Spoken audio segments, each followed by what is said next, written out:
How to activate Hutch Esim. The very first thing that you'll need to check is if your phone compatibility. So for you to be able to do that, all you have to do is from your phone, you'll have to go to your dial pad and simply dial #06 hashtag. And once you dial that number, that means that if you are provided with an EID number or the serial number from your phone, then your phone is compatible to use a Hutch eSIM.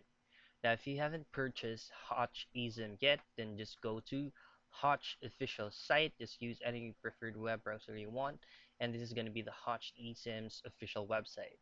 So just simply choose on Get eSIM, and right here, you should be able to see a bunch of options in which you can go.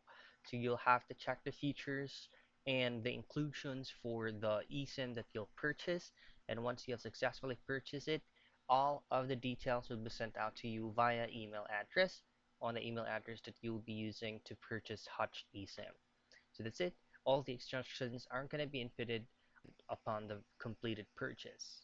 So that's how you activate your Hutch eSIM.